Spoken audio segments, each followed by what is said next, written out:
കർത്താവിനാൽ അനുഗ്രഹിക്കപ്പെട്ടവരെ, സന്തോഷത്തിൻ്റെ സദ്വാർത്ത എന്ന പ്രോഗ്രാമിൻ്റെ പുതിയ എപ്പിസോഡിലേക്ക് സ്നേഹ സ്വാഗതം.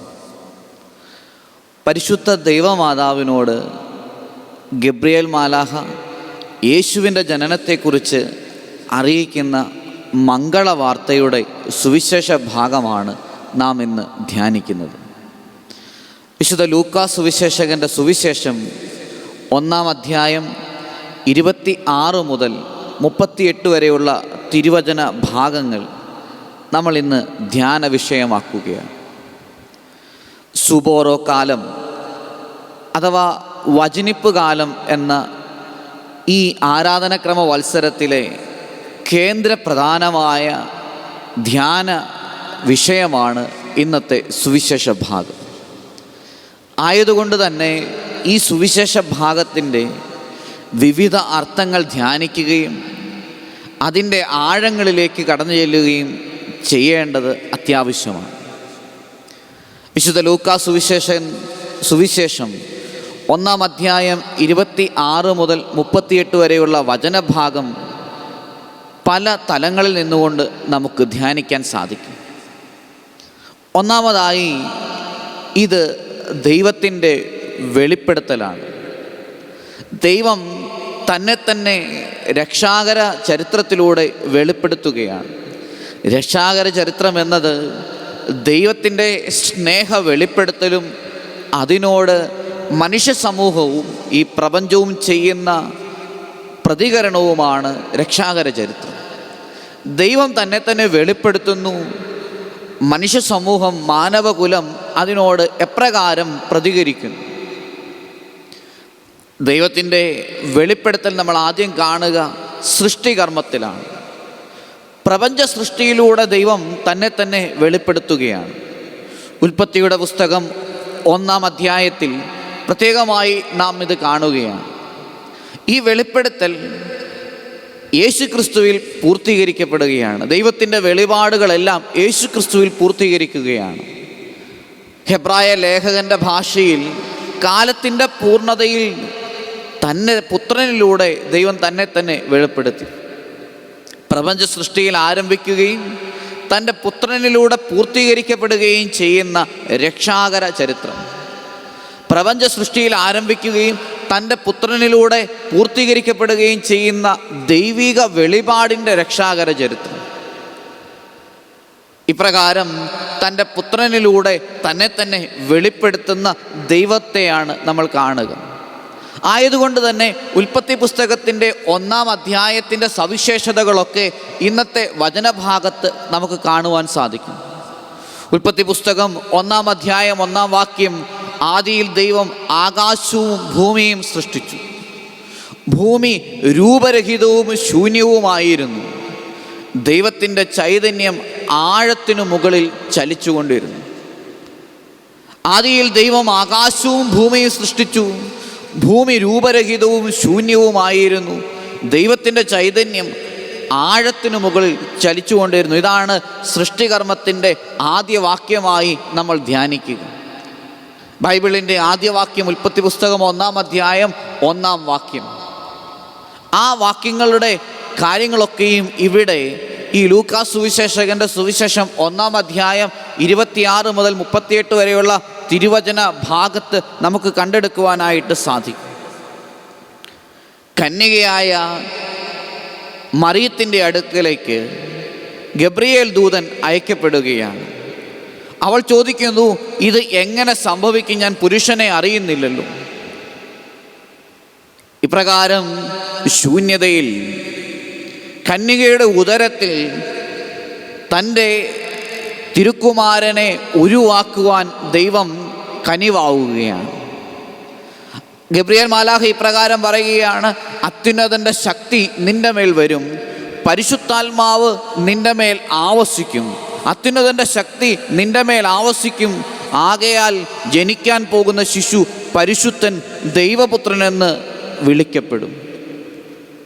പരിശുദ്ധാത്മാവിൻ്റെ ചൈതന്യം ആദിയിൽ രൂപരഹിതമായ ശൂന്യമായ ഭൂമിയെ വസ്തുക്കൾ കൊണ്ട്, സൃഷ്ടവസ്തുക്കൾ കൊണ്ട് നിറച്ച ദൈവത്തിൻ്റെ ചൈതന്യം കന്യകയുടെ മേൽ, മറിയത്തിൻ്റെ മേൽ ആവസിക്കുകയാണ്. ദൈവം അരുളി ചെയ്തു, ഉണ്ടാകട്ടെ, പ്രകാശമുണ്ടാകട്ടെ എന്ന് അരുളി ചെയ്തു. അപ്പോൾ പ്രകാശം ഉളവായി. കടൽ എല്ലാവിധമായ മത്സ്യവിഭവങ്ങൾ കൊണ്ട് നിറയട്ടെ എന്ന് ദൈവം അരുളി ചെയ്തു. അപ്രകാരം ഉണ്ടാകട്ടെ എന്ന തിരുവചനത്താൽ സർവവും സൃഷ്ടിക്കപ്പെട്ടു. അതൊരു ആജ്ഞാവചനമാണ്, ദൈവത്തിൻ്റെ ആജ്ഞാവചനമാണ്. ഇംഗ്ലീഷ് ഗ്രാമർ ഭാഷയിൽ ഇമ്പരറ്റീവ് എന്ന ഗണത്തിൽപ്പെടുത്താവുന്ന ആ വാക്ക്, ആ ഇമ്പരറ്റീവ് എന്നതിന് ഒരു സമർപ്പിത അർത്ഥം കൂടെയുണ്ട്. ഇതൊരു ആജ്ഞയാണ്. ഉളവാകട്ടെ, ഉണ്ടാകട്ടെ എന്ന ആജ്ഞാവചനം ഭാഷയിൽ, വ്യാകരണത്തിൽ അതിൽ ഒരു സമർപ്പിത ഇമ്പരറ്റീവ് ആജ്ഞാവചനത്തിന് ഒരു സമർപ്പിത അർത്ഥം കൂടെയുണ്ട്. ആ സമർപ്പിത അർത്ഥം നമ്മളിവിടെ ലൂക്കാ സുവിശേഷകൻ്റെ സുവിശേഷം 1-ാം അധ്യായം 38-ാം വാക്യത്തിൽ കാണുകയാണ്. ഇതാ കർത്താവിൻ്റെ ദാസി, നിന്റെ വാക്ക് എന്നിൽ നിറവേറട്ടെ. ദൈവം ഉൽപ്പത്തിയിൽ അരുളി ചെയ്ത, സൃഷ്ടിയുടെ ആരംഭത്തിൽ അരുളി ചെയ്ത അതേ ആജ്ഞാവചനം, let it be, let there be light, അതേ വാക്ക് തന്നെ ഇവിടെ സമർപ്പിത ഭാവത്തിൽ മറിയം മറുപടിയായി, ദൈവിക വെളിപാടിൻ്റെ മറുപടിയായി അരുളി ചെയ്യുകയാണ്. Behold the handmaid of the Lord, let your word be in me, let your word fulfill in me, let your word come true in my life. ഞാൻ എന്നെ തന്നെ പൂർണ്ണമായി സമർപ്പിക്കുന്നു, നിന്റെ വാക്ക് എന്നിൽ നിറവേറട്ടെ. മാനവകുലം പാപം ചെയ്ത് ദൈവസന്നിധിയിൽ നിന്ന് അകറ്റപ്പെട്ടപ്പോൾ, ഏദൻ തോട്ടത്തിൽ നിന്ന് പുറത്താക്കപ്പെട്ടപ്പോൾ ദൈവം അവർക്ക് വാഗ്ദാനം ചെയ്തു, ആദ്യ മാതാപിതാക്കൾക്ക് വാഗ്ദാനം ചെയ്തു, സ്ത്രീയിൽ നിന്ന് ജനിക്കുന്നവൻ സർപ്പത്തിൻ്റെ തല തകർക്കും, സ്ത്രീയിൽ നിന്ന് ജനിക്കുന്നവൻ സർപ്പത്തിൻ്റെ തല തകർക്കും എന്ന ദൈവിക വാഗ്ദാനത്തിൻ്റെ പൂർത്തീകരണമാണ് ഇവിടെ നമ്മൾ കാണുക. മാനവരാശി മുഴുവൻ കേൾക്കാൻ ആഗ്രഹിച്ച രക്ഷകൻ്റെ വരവ്. രക്ഷകൻ വരും, തങ്ങളെ പാപത്തിൽ നിന്ന് മോചിക്കും എന്ന രണ്ടാമത്തെ അർത്ഥം നമ്മളിവിടെ കണ്ടെത്തുകയാണ്. ഒന്നാമതായി ഇതൊരു ദൈവത്തിൻ്റെ വെളിപ്പെടുത്തലാണ്, ദൈവത്തിൻ്റെ വെളിപാടാണ്. സൃഷ്ടികർമ്മത്തിലൂടെ ആരംഭിച്ച വെളിപ്പെടുത്തൽ പുത്രനിലൂടെ പൂർത്തീകരിക്കപ്പെടുന്ന വെളിപ്പെടുത്തൽ. രണ്ടാമതായി ഇത് രക്ഷയുടെ സന്ദേശമാണ്. പാപം ചെയ്ത് ദൈവസന്നിധിയിൽ നിന്ന് അകറ്റപ്പെട്ട മാനവകുല പ്രതീക്ഷയോടെ കാത്തിരുന്നത് ഈ വാക്കുകൾ കേൾക്കാനാണ്, ദൈവം രക്ഷിക്കുന്നു എന്ന്.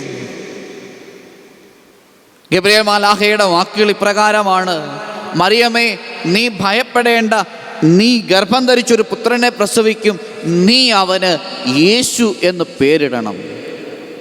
യേശു എന്ന വാക്കിൻ്റെ അർത്ഥം, യേശു എന്ന പേരിൻ്റെ അർത്ഥം ദൈവം രക്ഷിക്കുന്നു എന്നാണ്, ദൈവം രക്ഷകനാണ് എന്നാണ്. അതിൻ്റെ ഹീബ്രു ഭാഷയിലുള്ള വാക്കുകളും അതിൻ്റെ ഡെറിവേറ്റീവ്സുമാണ് ജോഷുവ, യേശുവ എന്നൊക്കെയുള്ളത്. ഇപ്രകാരം മാനവകുലം കാത്തിരുന്ന, മാനവകുലം പ്രതീക്ഷയോടെ കാത്തിരുന്ന ഒരു സുവിശേഷം, ഇതാണ് സുവിശേഷം. ദൈവം രക്ഷിക്കുന്നു, ദൈവം രക്ഷിക്കുന്നവനാണ്. ദൈവം തൻ്റെ അടിമത്തത്തിൽ നിന്ന്, ദൈവം തങ്ങളുടെ അടിമത്തത്തിൽ നിന്ന് മാനവകുലത്തെ, പാപത്തിൻ്റെ അടിമത്തത്തിൽ നിന്ന് മാനവകുലത്തെ രക്ഷിക്കുന്നവനാണ് എന്ന സന്ദേശം ആയതുകൊണ്ട് ഇത് നമ്മെ സംബന്ധിച്ചിടത്തോളം മംഗളവാർത്തയാണ്. ആയതുകൊണ്ട് ഇത് നമ്മെ സംബന്ധിച്ചിടത്തോളം രക്ഷയുടെ സുവിശേഷമാണ്. ആയതുകൊണ്ട് ഇത് നമ്മെ സംബന്ധിച്ചിടത്തോളം വളരെ പ്രാധാന്യമർഹിക്കുന്നതാണ്. അതുകൊണ്ടാണ് മാർച്ച് 25-ാം തീയതി വചനിപ്പ് തിരുനാൾ വളരെ കാര്യമായി, വളരെ പ്രത്യേകമായി നമ്മൾ ആചരിക്കുക. ഒരുപക്ഷേ ഡിസംബർ 25 ജനനത്തിരുനാൾ ആഘോഷം അതുപോലെ പ്രാധാന്യമർഹിക്കുന്ന മാർച്ച് 25 വചനിപ്പ് തിരുനാൾ. നമ്മുടെ ആരാധനാക്രമം അനുസരിച്ച് അതിൻ്റെ പ്രത്യേകത മാർച്ച് 25 ഈ ദുഃഖ വെള്ളിയാഴ്ച വന്നാൽ പോലും വചനിപ്പ് തിരുനാളിൻ്റെ അന്ന് അത് ദുഃഖ വെള്ളിയാഴ്ചയാണെങ്കിൽ പോലും അന്നേ ദിവസം വിശുദ്ധ കുർബാന അർപ്പിക്കണം എന്നതാണ്. അത് ആ തിരുനാളിൻ്റെ വചനിപ്പ് തിരുനാളിൻ്റെ പ്രത്യേകത നമ്മെ വിളിച്ചറിയിക്കുന്നുണ്ട്. ഇത് നമ്മെ സംബന്ധിച്ചിടത്തോളം രക്ഷയുടെ സുവിശേഷമാണ്.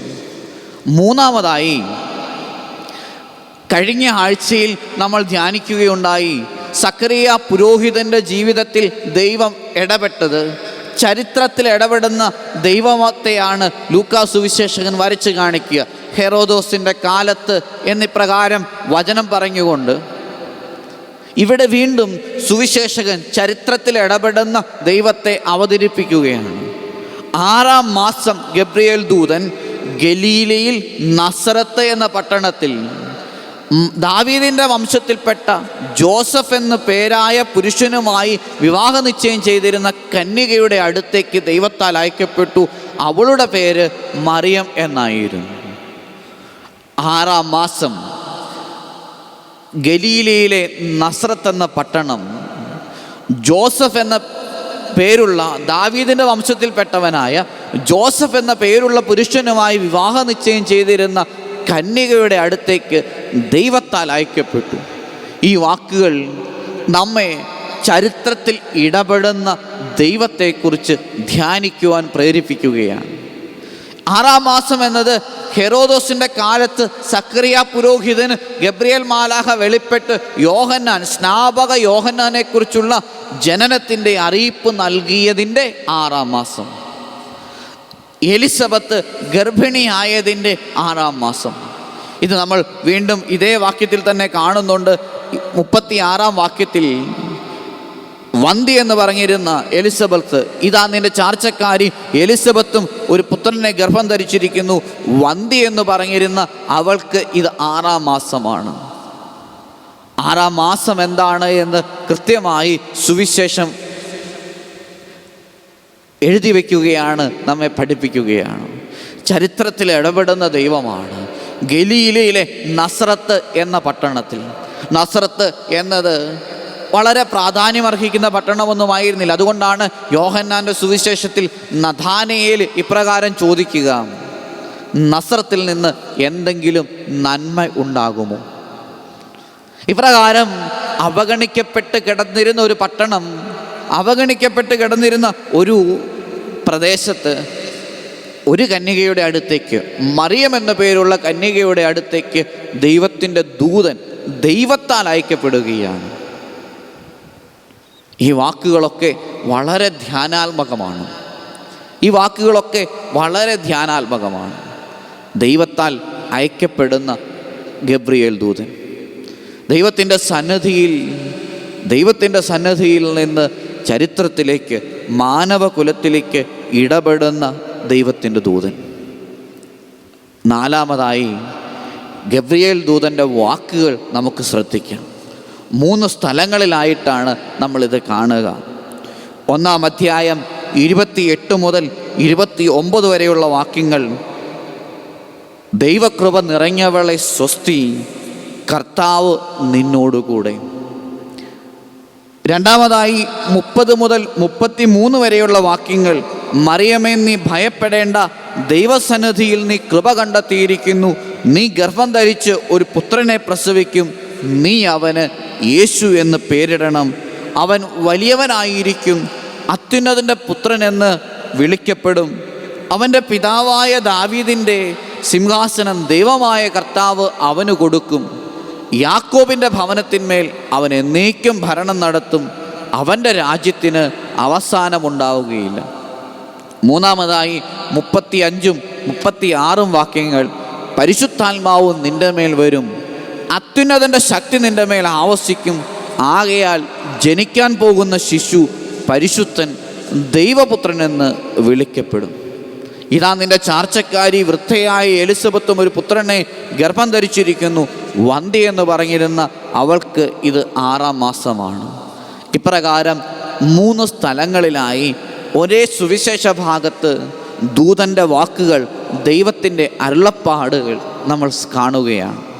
ഒന്നാമതായി 28, 29 വാക്യങ്ങൾ അത് മറിയത്തോടുള്ള അഭിവാദനമാണ്.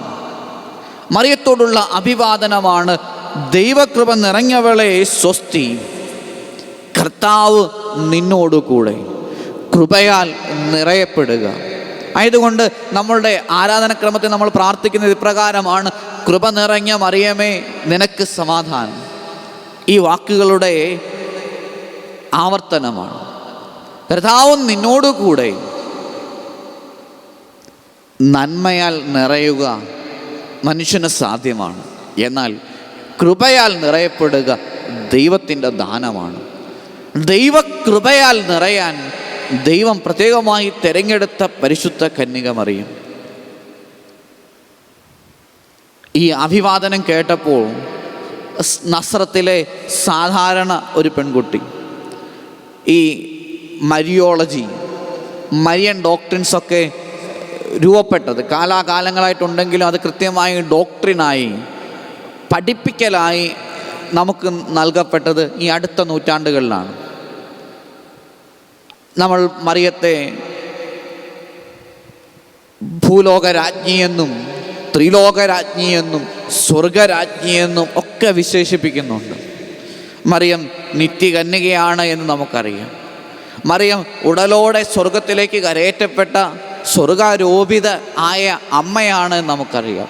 സ്വർഗത്തിൻ്റെ രാജ്ഞിയായി മാലാഖമാരാൽ മുടി ധരിപ്പിക്കപ്പെട്ടവളാണ് എന്ന് നമുക്കറിയാം. ഇതെല്ലാം ഡോക്ട്രിൻസ് ആയിട്ട് നമുക്ക് ലഭിക്കുന്നത് ഈ അടുത്ത നൂറ്റാണ്ടുകളിലാണ്. എന്നാൽ ഈ സന്ദേശം മറിയത്തിൻ്റെ അടുക്കലേക്ക് എത്തുമ്പോൾ ഗലീലയിലെ ഒരു സാധാരണ പട്ടണത്തിൽ, സാധാരണ പ്രദേശത്ത് ജീവിച്ചിരുന്ന ഒരു പെൺകുട്ടി, ബാലിക എന്ന് സഭാപിതാക്കന്മാർ വിശേഷിപ്പിക്കുന്നുണ്ട്, യുവതി എന്ന് വിശേഷിപ്പിക്കുന്നുണ്ട്. അവളുടെ അടുക്കലേക്ക് മറിയം വന്ന് ഗബ്രിയേൽ ദൂതൻ വന്ന് മറിയത്തോട് പറയുകയാണ്: ഇതാ നീ ദൈവകൃപ കണ്ടെത്തിയിരിക്കുന്നു, ദൈവം നിന്നോട് കൂടെയാണ്. യഹൂദരെ സംബന്ധിച്ചിടത്തോളം ദൈവം കൂടെ ഉണ്ടാവുക, ദൈവത്തോടു കൂടെ ആയിരിക്കുക, ദൈവകൃപ കണ്ടെത്തുക എന്നുള്ള സല്യൂട്ടേഷൻസ്, ഈ അഭിവാദന സ്വരങ്ങൾ കേൾക്കുമ്പോൾ അവർക്ക് അത് പ്രത്യേകമായി ആ ഒരു സാഹചര്യത്തിൽ നിന്നുണ്ട്. മറിയം എന്ന സാധാരണ പെൺകുട്ടിയിലേക്ക് കടന്നു ചെല്ലുമ്പോൾ അവൾ അഭിവാദന സ്വരം കേട്ട് ഭയപ്പെടുകയാണ്, അവൾ അസ്വസ്ഥയാവുകയാണ്. എന്താണ് ഈ അഭിവാദനത്തിൻ്റെ സ്വരമെന്ന് അവൾ ചിന്തിച്ചു കൊണ്ടിരിക്കുകയാണ്. ചിന്തിക്കുമ്പോൾ ദൂതൻ പറയുന്നതാണ് ഈ സുവിശേഷത്തിൻ്റെ ഏറ്റവും പ്രധാനപ്പെട്ട ഭാഗം. നീ ഭയപ്പെടേണ്ട, ദൈവസന്നിധിയിൽ നീ കൃപ കണ്ടെത്തിയിരിക്കുന്നു. നീ ഗർഭം ധരിച്ച് ഒരു പുത്രനെ പ്രസവിക്കും, നീ അവന് യേശു എന്ന് പേരിടണം. നീ അവന് യേശു എന്ന് പേരിടണം. അവൻ വലിയവനായിരിക്കും, അത്യുന്നതൻ്റെ പുത്രൻ എന്ന് വിളിക്കപ്പെടും. നീ ഗർഭം ധരിക്കുന്ന പുത്രൻ യേശു, അവൻ അത്യുന്നതൻ്റെ പുത്രൻ എന്ന് വിളിക്കപ്പെടും. അത്യുന്നതൻ എന്ന് വിളിക്കപ്പെടുന്നത് പഴയ നിയമത്തിൽ ദൈവത്തെയാണ്. അബ്രഹാമിൻ ലോത്തിനെ രക്ഷിച്ച് യുദ്ധം ജയിച്ച് മടങ്ങി വരുന്ന അബ്രഹാത്തെ മൽക്കിസദേക്ക് എന്ന രാജാവും പുരോഹിതനുമായവൻ സ്വീകരിക്കുന്ന രംഗം ഉൽപ്പത്തി പുസ്തകത്തിലുണ്ട്. അപ്പോൾ മൽക്കിസദേക്കിനെ ഇപ്രകാരമാണ് വിശേഷിപ്പിക്കുക: അത്യുന്നതനായ ദൈവത്തിൻ്റെ പുരോഹിതൻ മൽക്കിസദേക്ക്. അത്യുന്നതനായ ദൈവത്തിൻ്റെ പുരോഹിതൻ മൽക്കിസദേക്ക്. ദൈവത്തെ പലപ്പോഴും പഴയ നിയമം വിശേഷിപ്പിക്കുക അത്യുന്നതൻ എന്നാണ്. വീണ്ടും സാമുവേലിൻ്റെ പുസ്തകത്തിൽ നമ്മൾ കാണുന്ന വാഗ്ദാനമാണ് ദാവീദിൻ്റെ സിംഹാസനം. ദാവീദിനോട് പറയുകയാണ്, നിന്റെ പുത്രന് ഒരു സിംഹാസനം നൽകപ്പെടും, അത് അവനിൽ നിന്ന് മാറ്റപ്പെടുകയില്ല, എന്നേക്കും നിലനിൽക്കുന്ന സിംഹാസനം.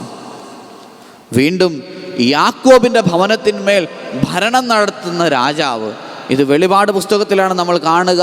ഇസ്രായേലിൻ്റെ ഗോത്രങ്ങളെയെല്ലാം ചേർത്ത് നിർത്തി ദൈവം വിധിയാളനായിരുന്നു, സിംഹാസന ആരൂഢനായിരുന്നുകൊണ്ട് വിധി കൽപ്പിക്കുന്ന ദൈവം. ഈ സുവിശേഷ ഭാഗത്തിൻ്റെ അടുത്ത തലം മറിയത്തിൻ്റെ റെസ്പോൺസാണ്, മറിയത്തിൻ്റെ പ്രതികരണമാണ്. ദൈവകൃപ നിറയപ്പെട്ടവൾ ആണെന്നും ദൈവം കൂടെയുണ്ട് എന്നും ഗബ്രിയേൽ ദൂതൻ അവളോട് പറയുമ്പോൾ അസ്വസ്ഥയാവുന്ന മറിയം ദൂതനോട് ചോദിക്കുന്നത് ഇപ്രകാരമാണ്: ഞാനിത് എങ്ങനെ അറിയും? ഇതെങ്ങനെ സംഭവിക്കും? ഞാൻ പുരുഷനെ അറിയുന്നില്ലല്ലോ. ഇതൊരു സക്കറിയ പുരോഹിതൻ്റെ വാക്കുകളുമായിട്ടുള്ള ഒരു കോൺട്രാസ്റ്റ് ധ്യാനമാണ് നടത്തേണ്ടത്. സക്കറിയ പുരോഹിതൻ ചോദിച്ചു, ഞാനിതെങ്ങനെ അറിയും? ഞാൻ വൃദ്ധനാണ്, എൻ്റെ ഭാര്യ പ്രായം കവിഞ്ഞവളുമാണ്. ഇവിടെ മറിയം ചോദിക്കുന്നു, ഇതെങ്ങനെ സംഭവിക്കും? ഞാൻ പുരുഷനെ അറിയുന്നില്ലല്ലോ. സക്കറിയ തൻ്റെ കണ്ണിലൂടെ ദൈവിക വെളിപാടിനെ കാണുമ്പോൾ ഇവിടെ മറിയം ദൈവത്തിൻ്റെ കണ്ണിലൂടെ തൻ്റെ ജീവിതത്തെ കാണുകയാണ്. കഴിഞ്ഞ ആഴ്ചയിൽ നമ്മൾ ധ്യാനിച്ചതാണ് സക്കറിയ പുരോഹിതനെക്കുറിച്ച്. സക്കറിയ തൻ്റെ കണ്ണിലൂടെ ദൈവത്തിൻ്റെ വെളിപാടുകൾ കാണുമ്പോൾ മറിയം ദൈവത്തിൻ്റെ കണ്ണിലൂടെ തൻ്റെ ജീവിതത്തെ കാണുകയാണ്. ആയതുകൊണ്ടാണ് അവൾ തന്നെ തന്നെ സമർപ്പിക്കുക. ഇതാ കർത്താവിൻ്റെ ദാസി, നിൻ്റെ വാക്ക് എന്നിൽ നിറവേറട്ടെ. ഒരു കന്യക വിവാഹത്തിന് മുമ്പ് ഗർഭവതിയായി, ഒരു യുവതി വിവാഹത്തിന് മുമ്പ് ഗർഭിണിയായി കാണപ്പെട്ടാൽ കല്ലെറിഞ്ഞു കൊല്ലപ്പെടണമെന്ന നിയമം നിലനിൽക്കുന്ന കാലഘട്ടത്തിൽ ദൈവത്തിൻ്റെ കണ്ണിലൂടെ ദൈവിക വെളിപാടിൻ്റെ സാന്നിധ്യത്തിലായിരുന്നു കൊണ്ട് തൻ്റെ ജീവിതത്തെ കാണുകയാണ്. ഇത് നമുക്ക് വലിയ വെല്ലുവിളിയാണ്. നമ്മൾ പലപ്പോഴും പ്രാർത്ഥിക്കുന്നത് നമ്മുടെ പദ്ധതികളിലൂടെ നമ്മുടെ പദ്ധതികൾ ദൈവം നടപ്പിലാക്കി തരണം എന്നാണ്. സക്കറിയ പുരോഹിതന് സംഭവിച്ച അപകടവും പരിശുദ്ധ കന്യക മറിയത്തിന് സംഭവിച്ച നന്മയും തമ്മിലുള്ള വ്യത്യാസം നമ്മൾ ഈ സുവിശേഷത്തിൽ കണ്ടെത്തുകയാണ്. അവൾ ദൈവത്തിൻ്റെ വെളിപാടിൻ്റെ സാന്നിധ്യത്തിൽ തൻ്റെ ജീവിതത്തെ കാണുകയാണ്. അപ്പുറത്ത് സക്കറിയ തൻ്റെ പദ്ധതിയിലൂടെ ദൈവിക വെളിപാടിനെ കാണാൻ ശ്രമിക്കുകയാണ്. പ്രിയമുള്ളവരെ, ഈ ദിവസം ഈ ധ്യാന വിഷയങ്ങൾ, ഏകദേശം 5ഓളം ധ്യാന വിഷയങ്ങൾ നമ്മൾ കണ്ടെത്തും. ഈ കണ്ടെടുത്ത 5 ധ്യാന വിഷയങ്ങൾ ഒരിക്കൽ കൂടി ഓർമ്മിപ്പിച്ചുകൊണ്ട് ഇന്നത്തെ സന്ദേശം നമുക്ക് പൂർത്തീകരിക്കാം. 1, ഇത് ദൈവിക വെളിപാടാണ്. പ്രപഞ്ച സൃഷ്ടിയിൽ ആരംഭിക്കുകയും പുത്രനിലൂടെ പൂർത്തീകരിക്കപ്പെടുകയും ചെയ്യുന്ന ദൈവിക വെളിപാട് ആയതുകൊണ്ട് ഉൽപ്പത്തി പുസ്തകത്തിൻ്റെ 1-ാം അധ്യായത്തിൽ കാണുന്ന കാര്യങ്ങൾ, അത്യുന്നതൻ്റെ ശക്തി, പരിശുദ്ധാത്മാവ്, തൃത്വത്തിൽ 3-ാമനായ ദൈവം, ആഴത്തിന് മുകളിൽ ചലിച്ചുകൊണ്ടിരുന്ന പരിശുദ്ധാത്മാവ് ആവസിക്കുന്നു കന്യകയുടെ മേൽ, ശൂന്യതയിലും രൂപരഹിതവുമായിരുന്ന ഭൂമിയുടെ മേൽ, പ്രപഞ്ചത്തിന്മേൽ ആവസിച്ച് അതിനെ സൃഷ്ടപ്രപഞ്ചമാക്കി രൂപപ്പെടുത്തിയ ദൈവം ഇവിടെ കന്യകയുടെ മേൽ ആവസിച്ച് അവളെ ഗർഭിണിയാക്കുന്നു. അവളെ പുത്രത്വത്തിന് മാതൃത്വത്തിലേക്ക് അവളെ നയിക്കുന്നു. ഇത് ചരിത്രത്തിൽ സംഭവിച്ചിട്ടില്ലാത്തതാണ്. സക്കറിയ പുരോഹിതനെ സംബന്ധിച്ചിടത്തോളം അനേകം അടയാളങ്ങൾ, വന്തി എന്ന് പറഞ്ഞിരുന്നവർ ഗർഭിണിയായ അനേക കാര്യങ്ങളുണ്ടായിരുന്നു. അബ്രഹാത്തിൻ്റെ ഭാര്യ സാറ, സാമുവേലിൻ്റെ അമ്മയായ ഹന്ന എന്നിങ്ങനെ അനേക ഉദാഹരണങ്ങൾ പഴയ നിയമത്തിലുള്ളതാണ്. എന്നാൽ കന്യക ആയിരുന്നിരിക്കുന്നവൾ അമ്മയാവുക, ഒരു പുത്രന് ജന്മം നൽകുക എന്നത് ചരിത്രത്തിൽ കേട്ടിട്ടില്ല, ഇനി കേൾക്കുകയുമില്ല. ഇത് ദൈവത്തിൻ്റെ വെളിപാടാണ്. ഇത് ദൈവത്തിൻ്റെ ഇടപെടലാണ്. ചരിത്രത്തിൽ ദൈവം ഇടപെടുകയാണ്. മാനവരാശി മുഴുവൻ കേൾക്കാൻ കാത്തിരുന്ന രക്ഷയുടെ സന്ദേശം. 3-ാമതായി, ഇത് ദൈവത്തിൻ്റെ അരുളപ്പാടാണ്. 4, മറിയം ഇതിനോട് പ്രതികരിക്കുന്ന രീതിയാണ്. 5, ഇത് നമ്മളെ ദൈവം രക്ഷിക്കുന്നു എന്നതിൻ്റെ അടയാളമാണ്. പ്രിയപ്പെട്ടവരെ, ഈ വചനിപ്പ് കാലത്തെ ഏറ്റവും പ്രധാനപ്പെട്ട ഈ സന്ദേശം നമുക്ക് ധ്യാന വിഷയമാക്കാം. ഈ ധ്യാന വിഷയങ്ങളിലൂടെ നമുക്ക് കടന്നു പോകാം. ദൈവം നമ്മെ ധാരാളമായി അനുഗ്രഹിക്കട്ടെ.